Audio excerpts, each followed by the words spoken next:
हिंदी की समकालीन कविता के दौर के मील के पत्थर सरीखे कवियों में से एक हैं सुदामा पांडे धूमिल। आपके अपने विद्यालय से आज आपको परिचित करवाया जाएगा सुदामा पांडे धूमिल जी के बारे में। शैलजा गोयल की तरफ से श्रद्धा भाव रखकर सुनने वालों को भाव भरा नमस्कार।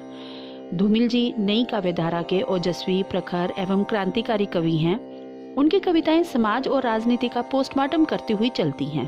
परंपरा भंजक इस कवि की सामाजिक पीड़ा आम आदमी की पीड़ा का बेबाकी और ईमानदारी से दिया गया बयान है। भाषा भाव और शैली के सशक्त कवि हैं धूमिल। सुदामा पांडे धूमिल का जन्म 9 नवंबर 1936 को वाराणसी के निकट गांव खेवली में हुआ था। धूमिल के पिता शिवनायक पांडे एक मुनीम थे व इनकी माता का नाम श्रीमती रजवंती देवी था। जब धूमिल 11 वर्ष के थे तो इनके पिता का देहांत हो गया। इनका बचपन संघर्ष में रहा। धूमिल का विवाह 12 वर्ष की आयु में मूर्त देवी से हुआ।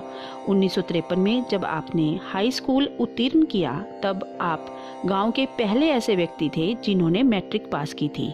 आर्थिक दबावों के रहते वे अपनी पढ़ाई जारी न रख सके। स्वाध्याय व पुस्तकालय दोनों के बल पर उनका बौद्धिक विकास होता रहा। रोजगार की तलाश में धूमिल कलकत्ता आए। कहीं ढंग का काम न मिला तो लोहे ढोने का काम कर लिया। वह मजदूरों की जिंदगी को करीब से जाना।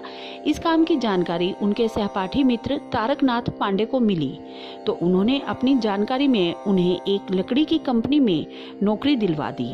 वहां वे लगभग 1.5 वर्ष रहे। इसी बीच अस्वस्थ होने पर स्वास्थ्य लाभ हेतु घर लौट आए। बीमारी के दौरान मालिक ने उन्हें मोतीहारी से गुवाहाटी चले जाने को कहा। धूमिल ने अपने अस्वस्थ होने का हवाला देते हुए इनकार कर दिया। मालिक का घमंड बोल उठा, I am paying for my work not for your health. धूमिल के स्वाभिमान पर चोट लगी तो मालिक को खरी खरी सुना दी, but I am working for my health not for your work. फिर क्या था, धूमिल जी ने नौकरी छोड़ दी। इसी घटना से धूमिल पूंजीपतियों और मजदूरों के दृष्टिकोण व फासले को समझे। अब उनका जनवादी संघर्ष उनकी कविता में आक्रोश बन प्रकट होने वाला था। धूमिल को हिंदी कविता के संघर्ष का कवि कहा जाता है। 1957 में धूमिल ने काशी विश्वविद्यालय के औद्योगिक संस्थान में प्रवेश लिया। 1958 में प्रथम श्रेणी से प्रथम स्थान लेकर विद्युत का डिप्लोमा लिया। वहीं विद्युत अनुदेशक के पद पर नियुक्त हो गए। यहीं नौकरी व पदोन्नति पाकर वे बलिया, बनारस व सहारनपुर में कार्यरत रहे।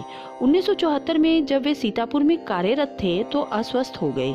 अपनी स्पष्टवादिता व अखड़पन के कारण उन्हें अधिकारियों का कोपभाजन होना पड़ा। उच्च अधिकारी अपना दबाव बनाए रखने के कारण उन्हें किसी न किसी ढंग से उत्पीड़ित करते रहते थे। यही दबाव धूमिल के मानसिक तनाव के कारण बन गए। अक्टूबर 1974 में असहनीय सिर दर्द के कारण धूमिल को काशी विश्वविद्यालय के मेडिकल कॉलेज में भर्ती करवाया गया। डॉक्टरों ने उन्हें ब्रेन ट्यूमर बताया। नवंबर 1974 में उन्हें लखनऊ के किंग जॉर्ज मेडिकल कॉलेज में भर्ती करवाया गया। यहाँ उनके मस्तिष्क का ऑपरेशन हुआ, लेकिन उसके बाद वे कोमा में चले गए और बेहोशी की अवस्था में ही 10 फरवरी 1975 को वे काल के भाजक बन गए। धूमिल की अंतिम कविता शब्द किस तरह कविता बनते हैं इसे देखो, अक्षरों के बीच गिरे हुए आदमी को पढ़ो। क्या तुमने सुना कि यह लोहे की आवाज है या मिट्टी में गिरे हुए खून का रंग? लोहे का स्वाद लोहार से मत पूछो, उस घोड़े से पूछो जिसके मुंह में लगाम है। धन्यवाद।